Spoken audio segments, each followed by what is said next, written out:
गुरुदक्षिण कहानी। एक बार एक शिष्य ने विनम्रतापूर्वक अपने गुरुजी से पूछा, गुरुजी, कुछ लोग कहते हैं कि जीवन एक संघर्ष है, कुछ लोग अन्य कहते हैं कि जीवन एक खेल है और कुछ जीवन को एक उत्सव की संज्ञा देते हैं। इनमें कौन सही है? गुरुजी ने तत्काल बड़े ही धैर्यपूर्वक उत्तर दिया, पुत्र, जिन्हें गुरु नहीं मिलता उनके लिए जीवन एक संघर्ष है, जिन्हें गुरु मिल गया उनका जीवन एक खेल है, और जो लोग गुरु द्वारा बताए गए मार्ग पर चलते हैं मात्र वही जीवन को एक उत्सव का नाम देने का साहस जुटा पाते हैं। यह उत्तर सुनने के बाद भी शिष्य पूरी तरह से संतुष्ट न था। गुरुजी को इसका आभास हो गया। वे कहने लगे, लो, तुम्हें इसी संदर्भ में एक कहानी सुनाता हूँ। ध्यान से सुनोगे तो स्वयं ही अपने प्रश्न का उत्तर पा सकोगे। उन्होंने जो कहानी सुनाई वह इस प्रकार थी। एक बार की बात है, किसी गुरुकुल में 3 शिष्यों ने अपने अध्ययन संपूर्ण करने पर अपने गुरु जी से यह बताने के लिए विनती की कि उन्हें गुरुदक्षिणा में उनसे क्या चाहिए। गुरु जी पहले तो मंद मंद मुस्कुराए और फिर बड़े स्नेहपूर्वक कहने लगे, मुझे तुमसे गुरुदक्षिणा में एक थैला भर के सूखी पत्तियां चाहिए, ला सकोगे? वे तीनों मन ही मन बहुत खुश हुए, क्योंकि उन्हें लगा कि वे बड़ी आसानी से अपने गुरु जी की इच्छा पूरी कर सकेंगे। सूखी पत्तियां तो जंगल में सर्वत्र बिखरी ही रहती है।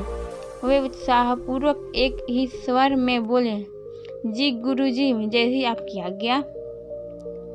अब वे तीनों शिष्य चलते चलते एक समीपस्थ जंगल में पहुंच चुके, लेकिन यह देखकर कि वहां पर तो सूखी पत्तियां केवल एक ही मुट्ठी भर ही थी, उनके आश्चर्य का ठिकाना न रहा। वे सोच में पड़ गए कि आखिर जंगल से कौन सूखी पत्तियां उठा कर ले गया होगा। इतने में ही उन्हें दूर से आता हुआ कोई किसान दिखाई दिया। वे उसके पास पहुंचकर उससे विनम्रतापूर्वक याचना करने लगे कि वह उन्हें केवल एक थैला भर सूखी पत्तियां दे दें।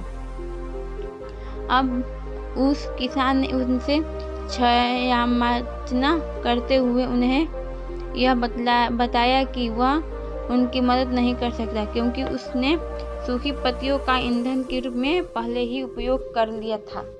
अब वे तीनों पास में ही सब बसे एक गांव की ओर इस आशा से बढ़ने लगे थे कि हो सकता है वहां उस गांव में उनकी कोई सहायता कर सके। वहां पहुंचकर उन्होंने जब एक व्यापारी को देखा तो बड़ी उम्मीद से उससे एक थैला भर सूखी पत्तियों देने के लिए प्रार्थना करने लगे, लेकिन उन्हें फिर से एक बार निराशा ही हाथ आई, क्योंकि उस व्यापारी ने तो पहले ही कुछ पैसे कमाने के लिए सूखी पत्तियों के दोने बनाकर बेच दिए थे। लेकिन उस व्यापारी ने उदारता दिखते हुए उन्हें एक बूढ़ी माँ का पता बताया, जो सूखी पत्तियों एकत्रित किया करती थी, पर भाग्य ने यहाँ पर भी उनका साथ नहीं दिया, क्योंकि वह बूढ़ी माँ तो उन पत्तियों को अलग अलग करके कई प्रकार की औषधियाँ बनाया करती थी। अब निराश होकर वे तीनों खाली हाथ ही गुरुकुल लौट गए। गुरुजी ने उन्हें देखते ही स्नेहपूर्वक पूछा, पुत्रों, ले आए गुरुदक्षिणा? तीनों ने सर झुका लिया। गुरुजी द्वारा दोबारा पूछे जाने पर उनमें से एक शिष्य कहने लगा, गुरुदेव, हम आपकी इच्छा पूरी नहीं कर पाए। हमने सोचा था कि सूखी पत्तियां तो जंगल में स्वतंत्र बिखरी ही रहती होंगी, लेकिन बड़े ही आश्चर्य की बात है कि लोग उनका भी कितना तरह से उपयोग करते हैं। गुरुजी फिर पहले ही की तरह मुस्कुराते हुए प्रेम पूर्वक बोले, निराश क्यों होते हो? प्रश्न हो जाओ, और यही ज्ञान की सूखी पत्तियां भी व्यर्थ नहीं हुआ करती, बल्कि उनके भी अनेक उपयोग हुआ करते हैं। मुझे गुरुदक्षिणा के रूप में दे दो। तीनों शिष्य गुरुजी को प्रणाम करके खुशी खुशी अपने अपने घर की ओर चले गए।